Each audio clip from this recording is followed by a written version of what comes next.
Chers frères et sœurs, par l'esprit de Saint Augustin, voici l'homélie du 13e dimanche du temps ordinaire année liturgique B.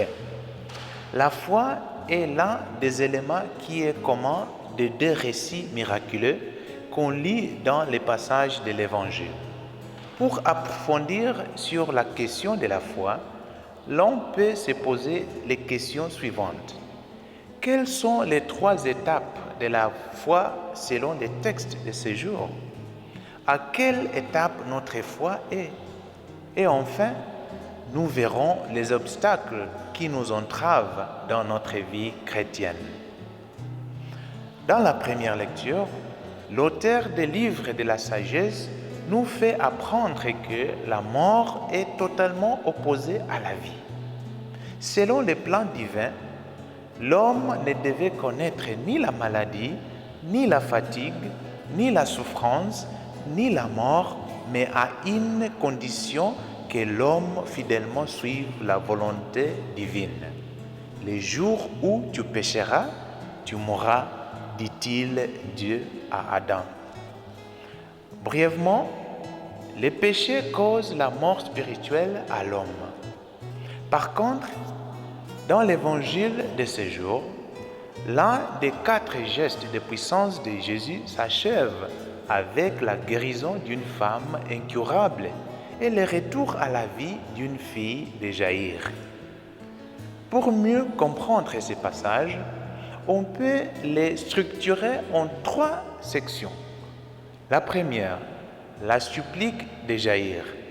Deuxième, la guérison de la femme incurable. Et enfin, le retour à la vie de la fille de Jaïr. Ces 2 miracles entremêlés l'un dans l'autre ont plusieurs éléments communs. Par exemple, la femme hémorroïde avait souffert 12 ans, ainsi que la fillette de Jaïr, ramenée à la vie, avait 12 ans. En plus, la foi est au cœur de toute démarche dans ce récit. Selon les miracles qui se produisent dans ces textes, l'on peut souligner 3 types de foi que nous devons posséder en tant que chrétiens. La première, la foi initiale comme chez la foule.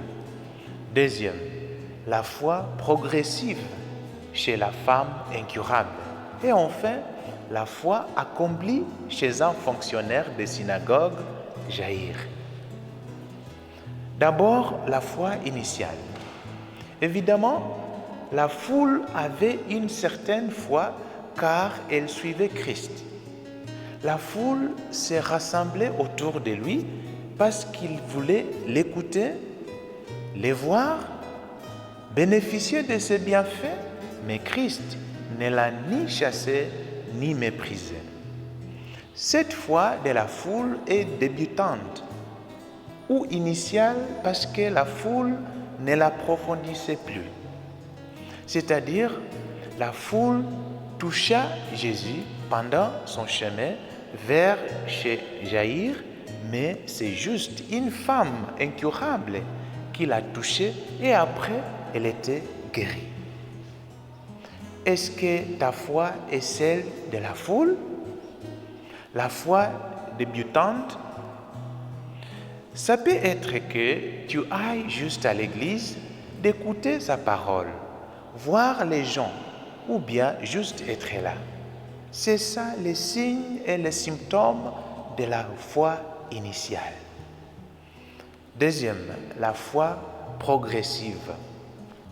Au milieu de la foule, se détache la femme souffrant d'hémorragie, avec sa motivation d'être guérie. Elle s'approche de Jésus pour toucher son vêtement.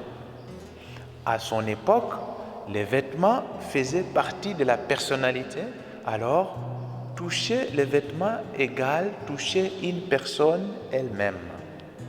D'ailleurs, la foi de cette femme-là reste imparfaite et c'est en fait Jésus lui-même qui l'a fait évoluer.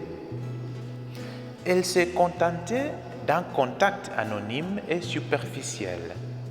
De plus, Jésus la provoqua d'entrer en une relation personnelle et intime avec lui. Suivant ces raisonnements, on dirait qu'à partir de sa foi initiale, Christ l'a conduit progressivement à une vraie foi parfaite et assurante. Avons-nous ce genre de foi? La foi accomplie. C'est la foi de Jaïr, un père qui ne demande d'abord que la guérison de sa fille. En effet, il a dépassé toute la foule afin d'accéder au Christ. Vraiment, il avait une foi claire et surtout incroyable.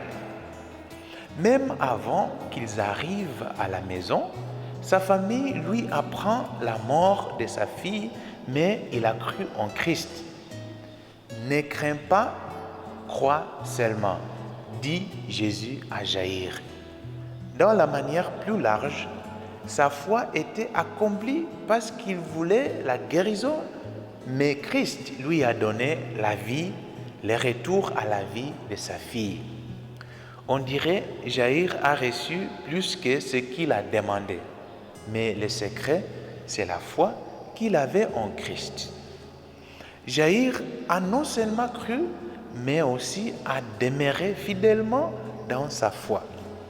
Avec ces trois types de foi, où en es-tu? D'autre part, Jaïr et la femme incurable ont affronté plusieurs obstacles avant qu'ils reçoivent la guérison.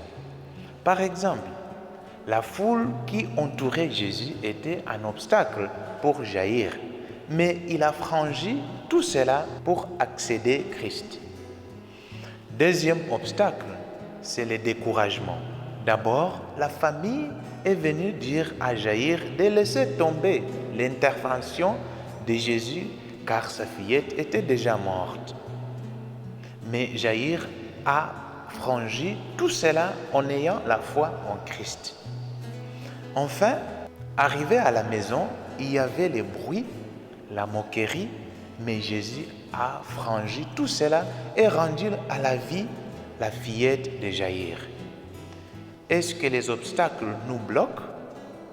Ayons la foi en Christ qui a franchi même les obstacles de la mort.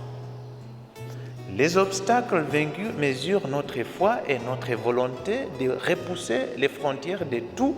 Amen. Bon dimanche à vous tous.